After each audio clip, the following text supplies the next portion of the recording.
Soktamanoli. I'm from 10-3J5 SMK Kuangan Pekanbaru. This morning saya akan membacakan dan mempresentasikan tentang catatan saya yang saya catat. Membangun integrasi nasional. Integrasi nasional merupakan proses penyatuan lembaga berbagai perbedaan-perbedaan pada masyarakat sehingga menjadi selaras dalam sebuah negara. Perbedaan tersebut meliputi suku, budaya, agama, ras, dan antar golongan serta kelompok-kelompok asing. Nah, ada 4 syarat terbentuknya integrasi nasional. Yang pertama itu persamaan bagi setiap hak warga negara. Contohnya harus ada keadilan.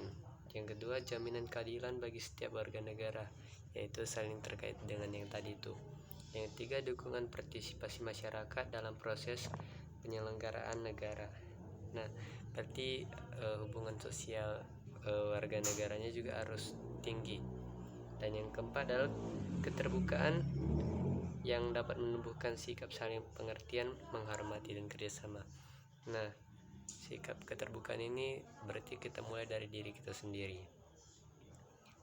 Lalu ada 5 faktor penentu integrasi nasional suatu negara. Yang pertamanya itu adanya ancaman dari luar. Contoh ancaman itu berupa finansial atau dari sektor ekonomi maupun bidangnya. Yang kedua, gaya politik para pemimpin bangsa. Nah, gaya politik para pemimpin bangsa ini harus sesuai dengan undang-undang yang ada di negaranya sendiri. Contohnya tidak menerapkan sistem KKN. Nah, kalau udah itu yang terterapkan, maka semuanya akan tidak bisa terbentuknya integrasi. Yang ketiga adalah kekuatan lembaga politik.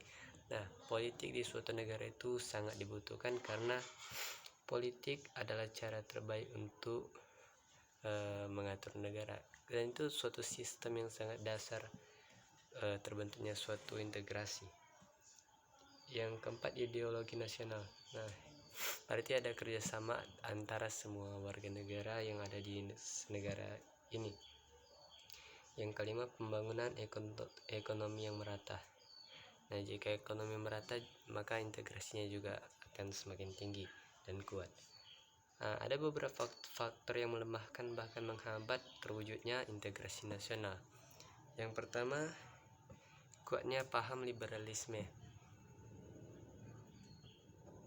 Berarti kurangnya penghargaan terhadap kemajemukan, mengutamakan kepentingan pribadi. Nah, itu contohnya yang KKN tadi yang saya bilang. Yang kedua, kuatnya paham etnosentrisme. Nah, ini adalah paham yang menganggap dirinya paling benar sendiri. Yang ketiga, dan yang paling spesial lah kalau bisa dibilang. Dan yang ketiga, adanya ketimpangan sosial dan pembangunan. Nah, itu dua-duanya juga menghambat dari pertemuan integrasi.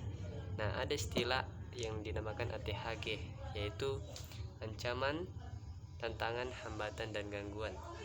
Nah, ancaman ini dapat mengubah, tantangan dapat meningkatkan suatu konflik atau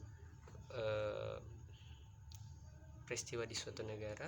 Yang hambatan ini melemahkan, yaitu melemahkan kita untuk cepat bertumbuh dan menguatkan integrasi kita. Yang keempat, gangguan, yaitu mengusik. Berarti gangguannya ini bisa berupa dari internal atau eksternal. Nah, definisinya itu yang pertama ancaman. Yang ancaman itu ada invasi, ancaman kemajuan teknologi, transportasi, komunikasi, dan informasi, eksploitasi sumber daya alam, penetrasi di bidang ekonomi. Nah, berarti ini ada suatu hal baru yang dibuat di bidang ekonomi. Nah, kalau yang kedua adalah tantangan. Nah, biasanya ini tantangannya ada di percobaan invasi asing. Berarti invasi itu suatu tindakan eksternal yang masuk ke internal. Nah, ini tadi tantangannya juga KKN, yaitu korupsi, kolusi, dan nepotisme. Yang ketiga, kriminalis sangat berpengaruh. Lanjut ke hambatan. Hambatan ini berupa contohnya hambatan konflik dan persaingan. Biasanya jika ada konflik dan persaingan ini, kita bisa saja kalah dalam persaingan atau dalam konflik. Dan kedua, penyalahgunaan narkoba dan miras. Nah, ini sangat berpengaruh di negara ya. Yang tiga adalah kemiskinan. Ya, taulah kalau kemiskinan itu gimana. Yang keempat, separatisme. Nah, separatisme ini dia memisahkan suatu wilayah, kelompok dan agama. Berarti ini hambatan sikap yang menganggap diri paling benar, jadi memisahkan diri gitu. Nah, yang ada lanjutnya gangguannya itu adalah yang pertama, kesenjangan sosial, rendahnya pendidikan, kurangnya infrastruktur, konflik dan perselisihan, kurangnya paham ideologi, rendahnya toleransi. Nah, semua itu adalah gangguan yang menghambat pertumbuhan integrasi.